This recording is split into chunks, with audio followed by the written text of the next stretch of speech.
I'm Paul Nelson, and I have a background working with youth, young people, with mainly behaviours. So working in special needs for me was something new, something challenging, and I think the first thing I learnt was everything takes time. Hi little brother. Lovely brother. You ready to do some work? Yeah. Come on then, let's get it done. Yeah. Yes. As you can see, it was about 18 months ago. It wasn't. When I looked online and I rang up Jill's mum and we met at Burger King, and I met little brother here, and we had a hot chocolate, and I realised that relationship was important, and we began to build a relationship, and slowly but surely Tom began to trust me as we began to go out to the community. I got a lot of my first experiences from Jill, which is Tom's mum. Transition, I learned about transition. We're always transitioning in everything we do, and I learned a lot about anxiety, and I learned a lot about when some situations were difficult situations, but we rode them out.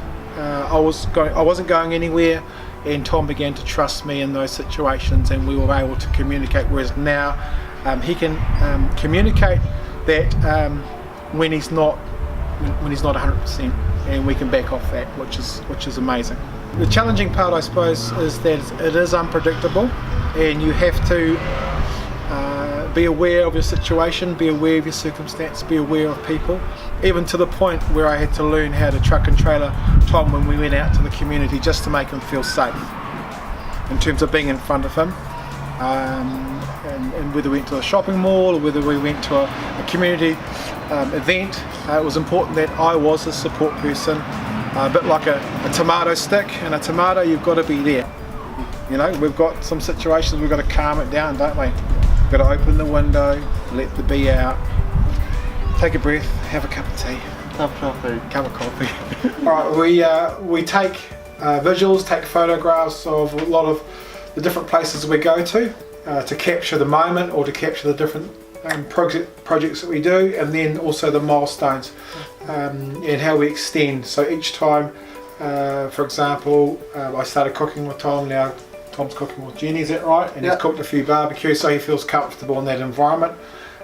We also did a Pro Carts project, didn't we? Yeah.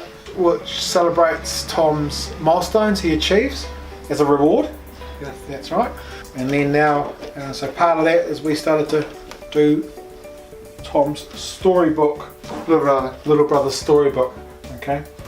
I am me. I am part of the community. Being a support worker, it extends my practice. It enables me to grow in areas that I wouldn't otherwise have grown, and it actually helps me when I work with other young people in terms of anxiety and how you deal with anxiety. As a person, I've actually learnt a lot off Tom. Tom has taught me empathy. He's taught me underneath everything, he's actually a young person that wants to learn, he wants to grow, he wants to be independent, and he wants to be heard. So communication has been one of the areas that we've really worked on. We've had to work very hard, but we've had a lot of small steps, and it's all about the small steps.